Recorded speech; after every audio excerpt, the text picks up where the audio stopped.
Hello and welcome to the latest episode of ESG Talk, your go-to source for insights and advice from leaders in environmental, social, and governance. This is Steve Soter, back again filling in for Mandy McReynolds. Thank you, Mandy, for giving me a chance to take the mic. Now, we're excited to bring you another episode in our series on the European Union's Corporate Sustainability Reporting Directive, or CSRD, and today I am delighted to be joined by Kristina Wyatt, who's here to discuss the impact of CSRD with a special focus on companies based outside of the European Union.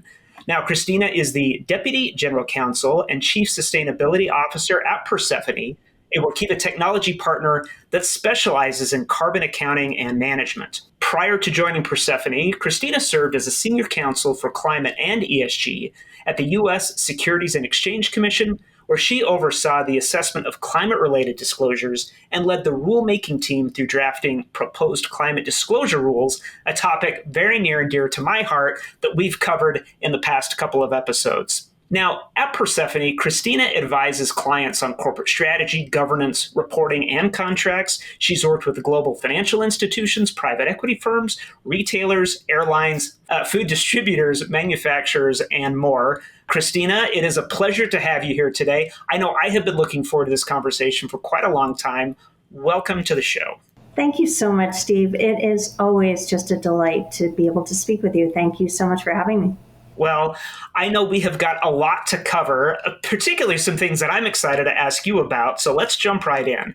Now, according to the official CSRD guidelines, there's approximately 50,000 large, medium, and small-sized companies in the EU that will need to apply the CSRD rules between 2024 and 2029.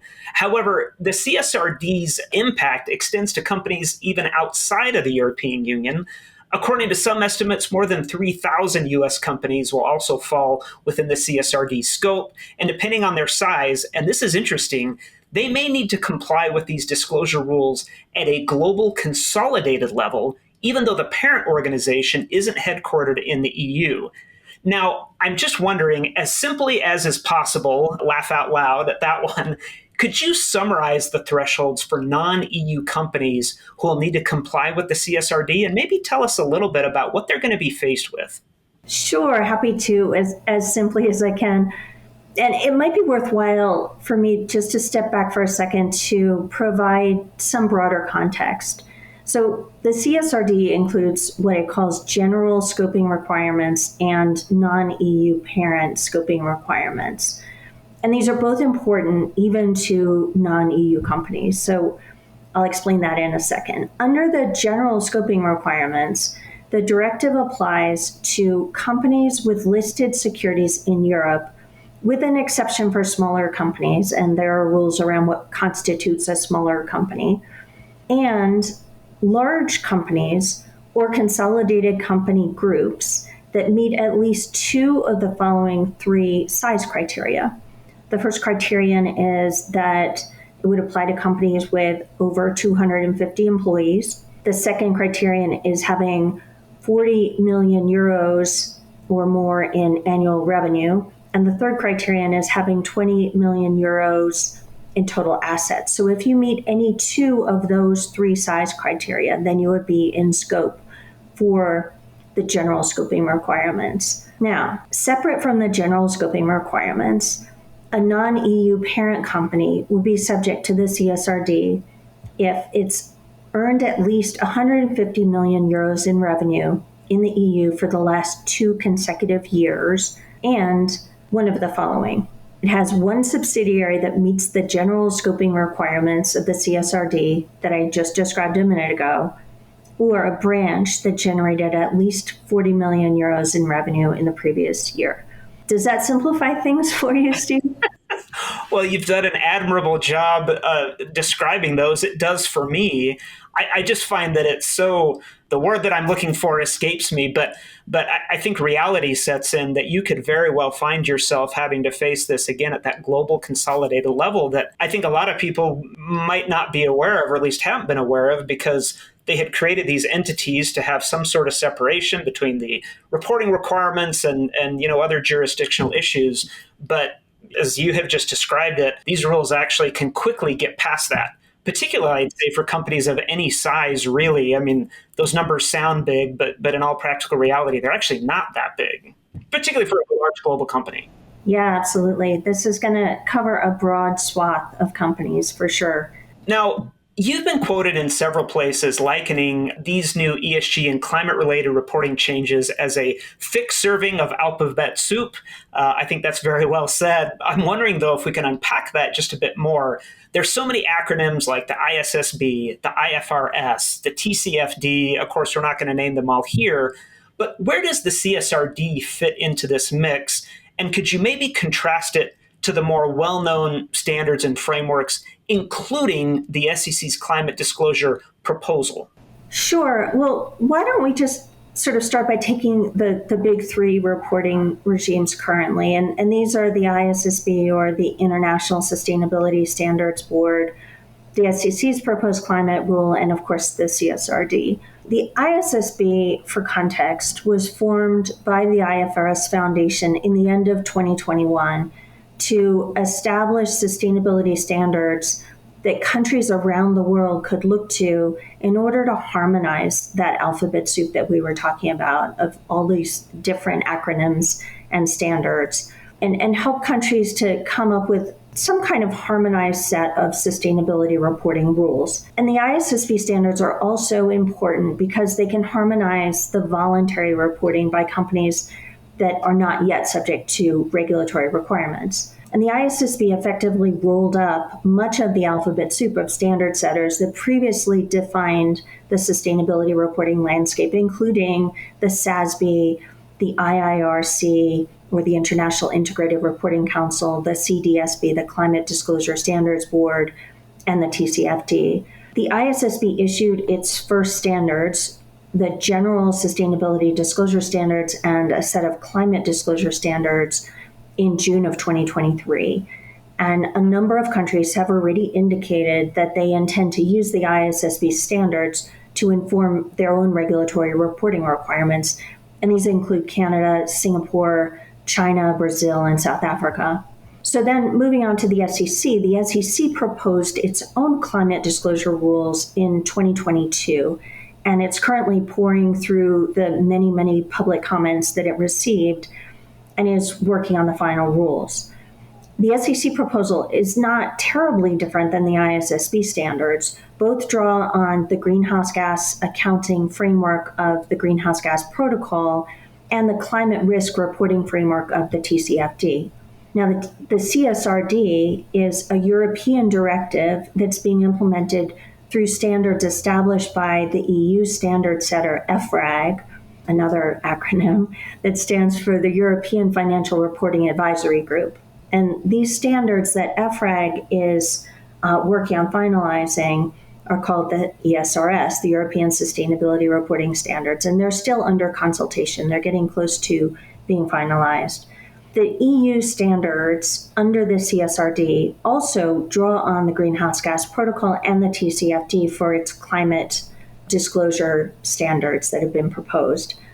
Now, a big difference between the European standards under the CSRD and the ISSB standards, as well as the SEC's proposed rules, relate to the materiality lens that's applied. On the one hand, where the SEC and the ISSB limit their disclosure provisions to information that's financially material to companies, the EU applies a double materiality lens that looks at both the information that's financially material to the company and also company activities that have a material impact on society.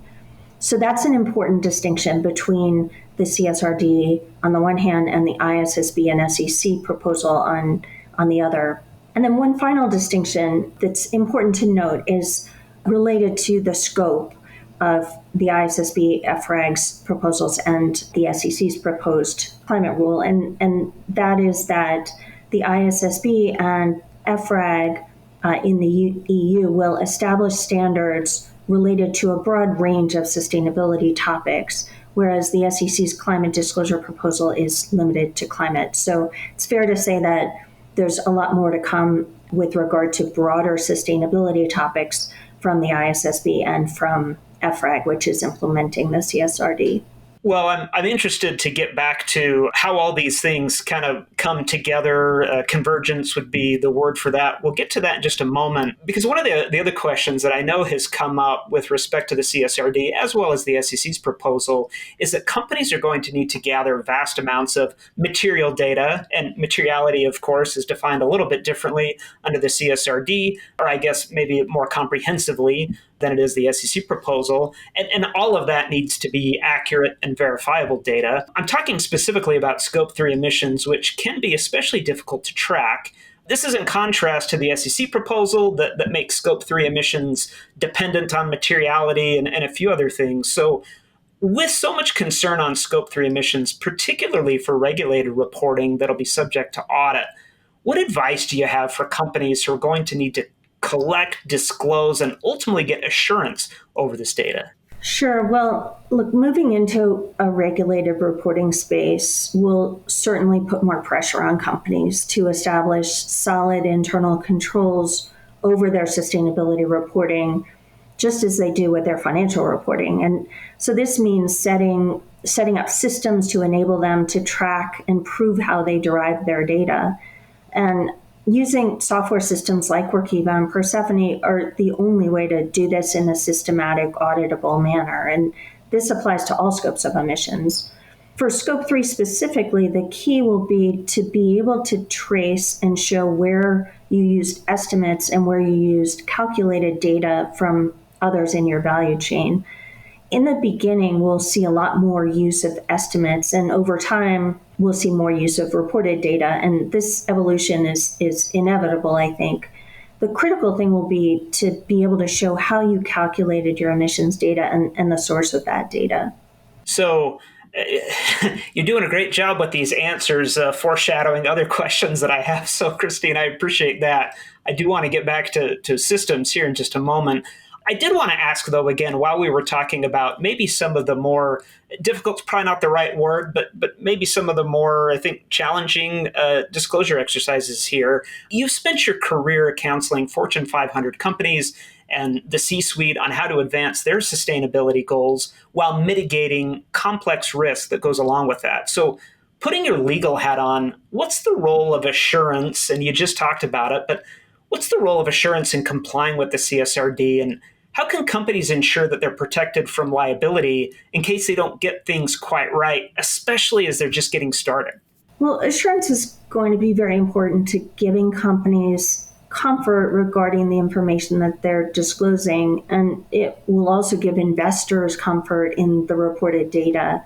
So, putting my legal hat on, I would encourage companies to obtain at least limited assurance over their greenhouse gas emissions data as a best practice, even before regulations require that assurance. And again, as we were just talking about, having a system of record and granular ledger information to show how you calculated your emissions and what the source of that information was will be critical to the assurance process. And that leads back to the importance of using software like Workiva and Persefoni to be able to show your work.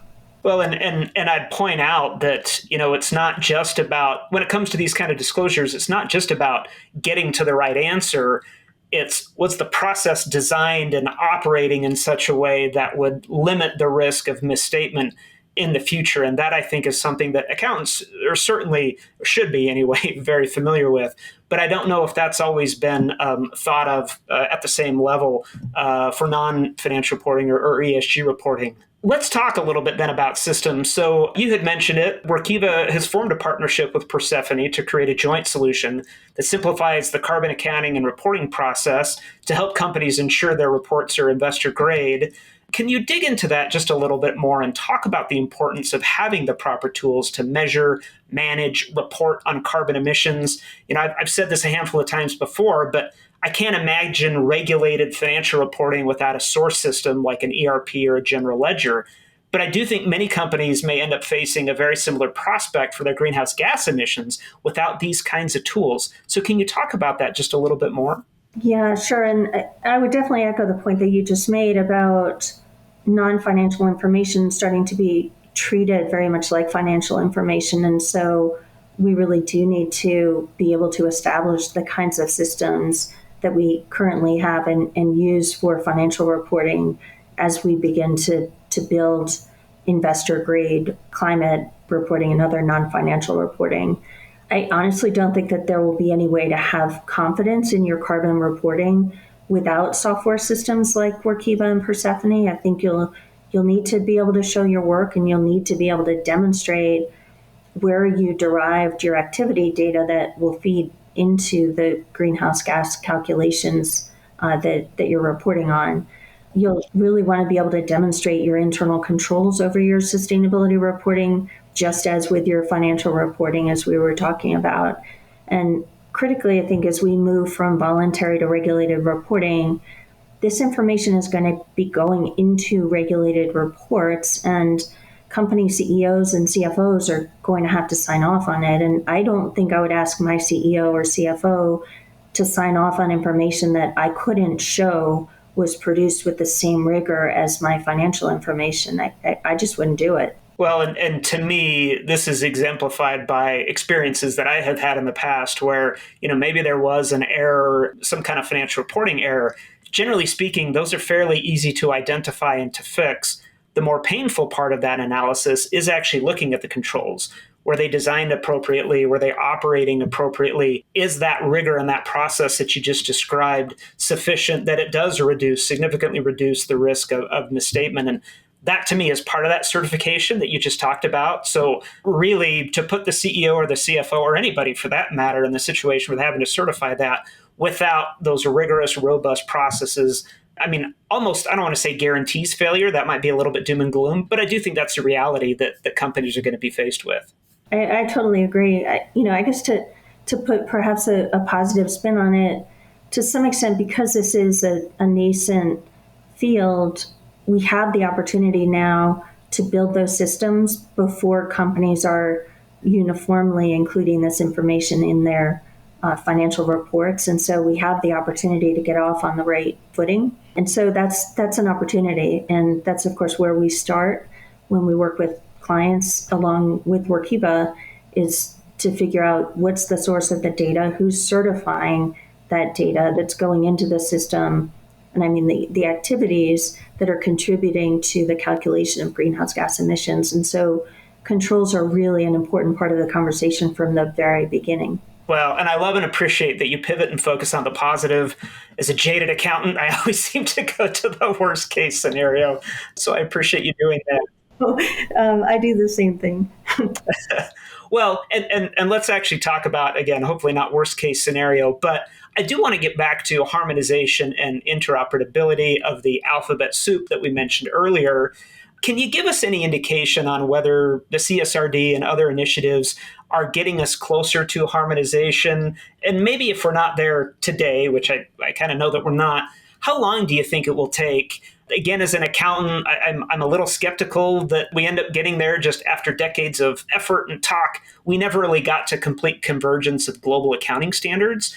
But I do wonder what your view is on that, because I know that's been a stated goal, certainly of the SEC and other regulators. So I'm just curious what your perspective is on how close we are and maybe how long you think it'll take. Yeah, I'm actually optimistic, and I think we've made very good progress in the realm of international accounting and harmonization. Even though we haven't reached perfect harmonization, we've certainly taken important steps from where we've started. And I think we're definitely making good progress in the sustainability realm as well. I know it seems as though we're still dealing with a good bit of alphabet soup, but the IFRS Foundation's roll-up of the key reporting standard setters was a huge move toward harmonization. And the fact that the ISSB exists at all is a sign that we're moving in the right direction, since the ISSB is designed to drive global harmonization of reporting. I guess I hold out hope as well that even as the SEC and the EU develop their own rules for climate reporting, and in the case of the EU, broader sustainability reporting, that we'll find a way to accept reporting to the ISSB as a means of meeting, or at least partially meeting, the reporting requirements of other jurisdictions, particularly the EU. I think that might be slightly future state, but I certainly hold out that hope. I would be hesitant to try to put a time frame on that. I think that some discussions are probably happening right now that are potentially productive in that direction, and I hope that that's where we'll land, because it's not particularly helpful for companies to have to report different things in different jurisdictions. The ideal would be, of course, for them to be able to report once for all stakeholders in all jurisdictions. Well, I certainly couldn't agree more with that statement. Kristina, as we get ready to wrap up, you recently wrote a post on LinkedIn talking about how you've been lucky enough to work at the SEC not once, but twice in your career. I actually didn't know that. But in that post, you draw parallels between the implementation of Sarbanes-Oxley and the emergence of regulated ESG reporting, a comparison that I would certainly agree with. But you mentioned that you've got every confidence that companies will soon come to report their greenhouse gas emissions as a normal part of doing business. So Sarbanes-Oxley is now 20 years old. It's ingrained into all public companies. Let's maybe end this with a positive note and look toward the future.